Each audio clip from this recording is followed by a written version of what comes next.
حضرت شیخ محمد صادق رحمۃ اللہ علیہ کا بابرکت واقعہ۔ ملتان کی بابرکت سرزمین پر ایک بزرگ کامل حضرت شیخ محمد صادق رحمۃ اللہ علیہ اپنی درویشی تقوی اور اللہ سے قرب کے لیے مشہور تھے۔ آپ کی زندگی نہایت سادہ مگر نور سے بھرپور تھی۔ اکثر راتوں کو جب سب لوگ سو جاتے، اب تنہائی میں رب کے حضور کھڑے ہو جاتے، آنسو بہاتے اور فرماتے، اے میرے اللہ، تیرے سوا کوئی پناہ نہیں، میری چاہت بھی تو، میرا سہارا بھی تو۔ ایک مرتبہ کا واقعہ ہے کہ ایک غریب شخص اب کے پاس حاضر ہوا۔ اس کی حالت بہت کمزور تھی، کپڑے پھٹے ہوئے، چہرے پر دکھ نمایا۔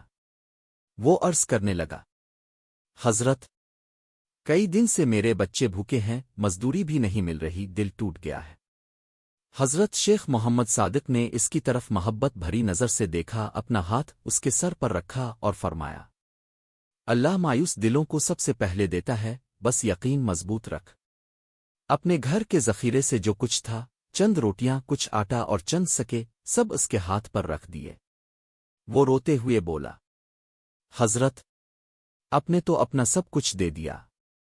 شیخ نے مسکرا کر جواب دیا، یہ میرا نہیں، یہ امانت تھی، اللہ چاہتا تھا کہ اس کے بندے تک پہنچ جائے۔ کہتے ہیں اسی رات اس فقیر کے گھر میں بے حساب رزق کا دروازہ کھل گیا، مزدوری ملی، کاروبار بنا اور وہ خوشحال ہو گیا۔ ایک دن شکر گزاری کے لیے واپس حاضر ہوا تو حضرت نے سر جھکا کر فرمایا، رزق تو اللہ دیتا ہے، ہم تو محض ذریعہ بنتے ہیں۔